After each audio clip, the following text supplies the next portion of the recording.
Hello दोस्तों, कैसे हो आप सब। दोस्तों आज के इस वीडियो में हम जमीन के एक प्लॉट को माप करके और साथ ही साथ में बांट करके भी बताएंगे। देखिए मेरे सामने एक प्लॉट है और इस प्लॉट को हमको दो भाइयों में बांटना है, दो हिस्सेदारों में बांटना है। तो कैसे बांटेंगे इस पर एकदम विस्तार पूर्वक चर्चा करेंगे। और हम ऐसा इस वीडियो में कंसेप्ट बताने वाले हैं कि आज से आप इस प्लॉट को दो भाइयों में, तीन भाइयों में, चार भाइयों में, पांच भाइयों में, ठीक है, जितना में भी आपको बांटना है बांट दीजिएगा। एकदम आसानी से, एकदम आसान तरीका आपको बताएंगे, ठीक है। तो आप केवल वीडियो को अंत तक देखते रहिए।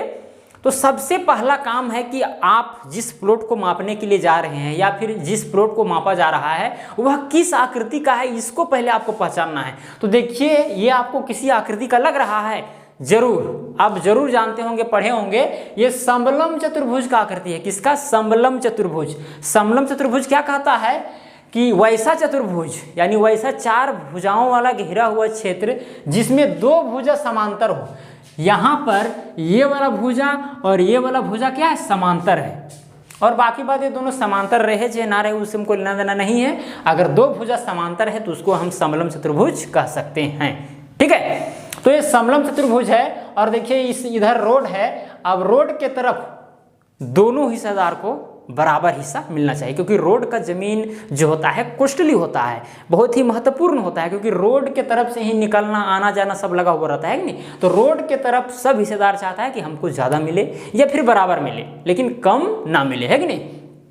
तो यहाँ पर हम दो भागों में बांट करके दिखाएंगे। आप तीन भागों, चार भागों, पांच भागों में बांट सकते हैं, कोई दिक्कत नहीं होगा, है कि नहीं। देखिए सपोज कीजिए कि यहाँ से यहाँ तक का लंबाई, यहाँ से यहाँ तक का जो लंबाई है वो है 90 फीट। कितना है? 90 फीट है, ठीक है। और यहाँ से यहाँ तक का लंबाई 120 फीट है। देखिए आप जहाँ पर मापने के लिए जाइएगा या फिर आपके यहाँ अगर कोई ज़मीन मापा जाता है तो हो सकता है कि 100 फीट हो, 70 फीट हो, 20 फीट हो, 40 फीट हो, कुछ भी हो सकता है। हम फीट में यहाँ पर मापे हैं, आप मीटर में भी माप सकते हैं, गज में भी माप सकते हैं, ठीक है, कुछ में भी माप सकते हैं, कोई दिक्कत नहीं है। या फिर जरीब से कड़ी में माप सकते हैं, है कि नहीं। तो यहाँ पर हम फीट में मापे हैं। फीट से माप करके सबसे पहले हम क्या करेंगे, इस प्लॉट का क्षेत्रफल निकालने का प्रयत्न करेंगे। तो क्षेत्रफल निकालने के लिए हमको कुछ फार्मूला चाहिए, है कि नहीं। राउंडअपली तो नहीं निकाल देंगे। बहुत अमीन क्या करते हैं कि यहाँ से यहाँ तक का लंबाई मापते हैं, ठीक है। देखिए सब जगह मतलब ये वाला जो लंबाई आपको दिख रहा है सब क्या है? सेम है। सब जगह क्या है? सेम है। तो ये लंबाई माप देते हैं, ठीक है। अब क्या करते हैं, ये वाला लंबाई और ये वाला लंबाई दोनों को माप करके और उसका औसत निकाल करके और लंबाई गुने चौड़ाई के माध्यम से निकाल देते हैं। This is right method, right, ठीक है। देखिए यहाँ पर आपको समझ में आएगा। सबसे पहले हम लोग जानते हैं कि समलम चतुर्भुज का क्षेत्रफल बराबर का होता है। समलम चतुर्भुज का क्षेत्रफल बराबर होता है, समलम चतुर्भुज का क्षेत्रफल बराबर होता है a + b बटा 2 इंटू में h। अगर मान के चलिए इसका लंबाई a है, a की जगह पर 50 फीट, 90 फीट, 30 फीट कुछ भी हो सकता है, तो a होगा प्लस में b ये वाला लंबाई है। मतलब समांतर भुजाओं की जो लंबाई है वो कौन कौन है? a और b। तो दोनों समांतर भुजाएं को जोड़ देंगे और उसको 2 से भाग लगा देंगे। इसका मतलब कि उसको औसत निकाल देंगे उसका, ठीक है। और इंटू में h कर देंगे। अब h यहाँ पर क्या इंडिकेट कर रहा है? इसका ऊंचाई, यानी दोनों समांतर जो रेखाएं हैं ये दोनों के बीच का दूरी कितना है, उनका ऊंचाई क्या है। बहुत लोग क्या करते हैं, ऊंचाई के रूप में इसको माप देते हैं या फिर इसको माप देते हैं। गलत, वो ऊंचाई नहीं है। ऊंचाई हम उसी को कहेंगे जो आधार पर कोई रेखा पर लंबवत हो, लंबवत यानी 90 डिग्री के साथ हो। सपोज कीजिए कि यहाँ पर जो इसका लंबाई है 80 फीट है, ठीक है। आप सबको माप दिए।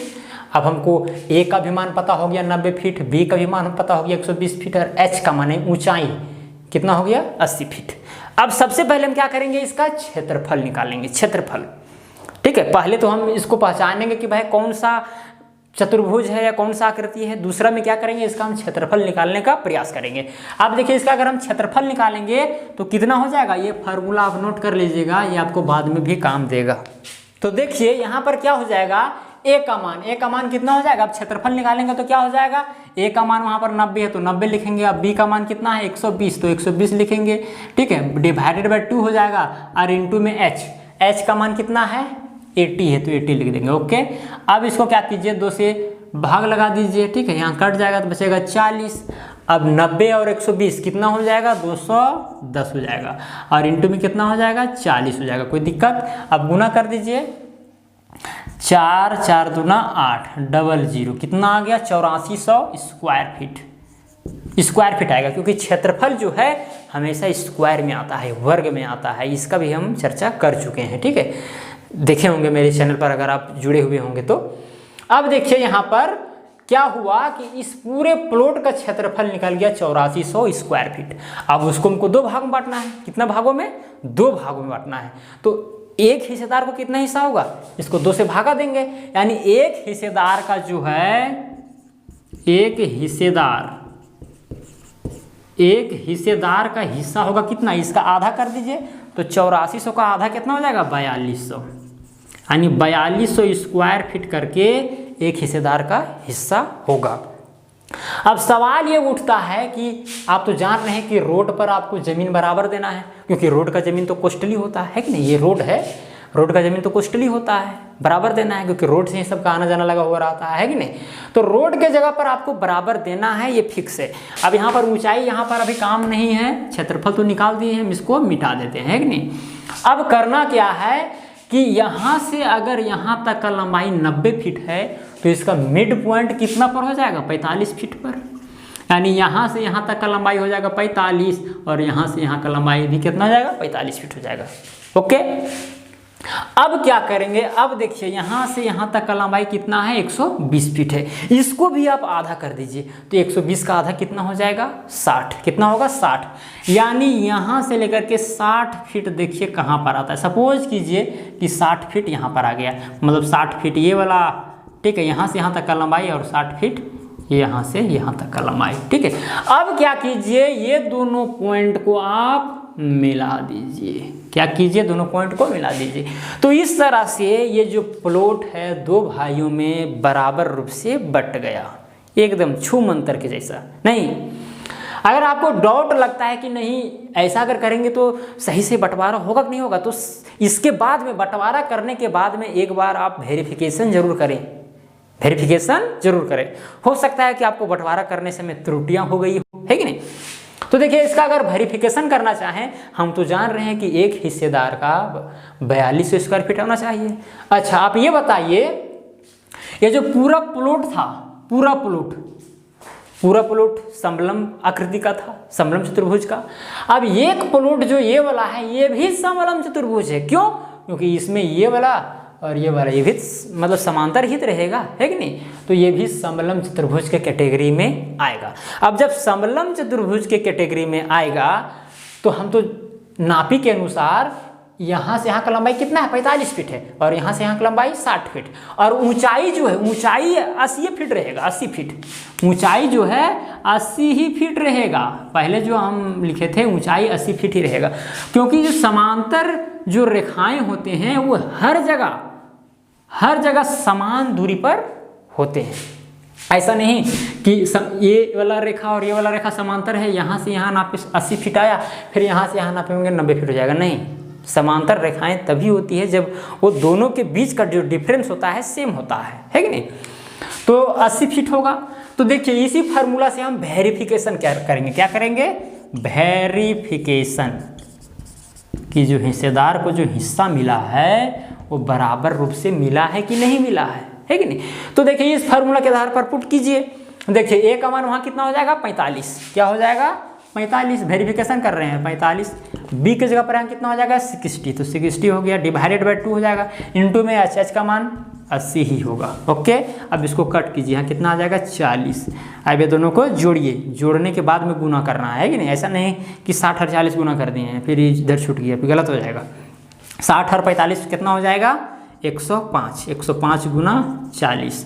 अब इसको गुना कीजिए, 5 चौके 20, हाथ में 2 0 2 फिर 4 एकम 4, देखिए 4200 आ गया, 4200 फीट स्क्वायर, ठीक नहीं। तो यानी कि ये वाला भी क्षेत्रफल अगर 4200 आ गया तो इसका मतलब ये भी 4200 होगा, क्योंकि कुल कितना है 8400 स्क्वायर फीट है। तो इस तरह करके वेरिफिकेशन हो गया। लेकिन अगर इसी ज़मीन को हमको बांटना होता 3 भागों में तो भी यही कंडीशन लागू होता। ऐसा ही काम करते उसमें क्या करते, रोड के तरफ में 90 फीट था, तो अगर 3 भागों में बांटना है तो 30-30 फीट करके हिस्सा होगा, तो ऊपर में 30-30 फीट पर हम मतलब कि चिन्हित कर देते हैं। अब नीचे कितना है, 120 फीट है। अब नीचे भी 120 फीट है, उसको 3 भागों में बांटिए तो कितना आएगा, 40 फीट आएगा। 40-40 फीट पर हम उसको चिन्हित कर देते, उसके बाद मिला देते तो वो भी 3 भाइयों में बट जाता। अगर 4 भाइयों में बांटना है तो वही प्रोसेस, 5 भाइयों में बांटना है तो वही प्रोसेस। तो इस तरह से अगर आप कहीं पर भी इस तरह का प्लॉट देखिएगा तो मुझे उम्मीद है कि आप उसका क्षेत्रफल आसानी से निकाल लीजिएगा और हाँ, आप सही से बंटवारा भी कर लीजिएगा, कोई दिक्कत नहीं होगा। लेकिन केवल यही वीडियो देखने से आपको ये पूरा क्लियर नहीं हो पाएगा कि आप ज़मीन मापने के लिए या फिर बांटने के लिए सीख गए। आपको इसके लिए बहुत सारा वीडियो देखना पड़ेगा। मेरे इस चैनल पर बहुत सारे वीडियो अपलोड हैं, ठीक है। आप चैनल को सब्सक्राइब करके देख सकते हैं, सर्च मार के देख सकते हैं कि नहीं मेरे चैनल को। तो इस तरह से आज के लिए इतना ही। अब मिलते हैं अगला वीडियो में। धन्यवाद।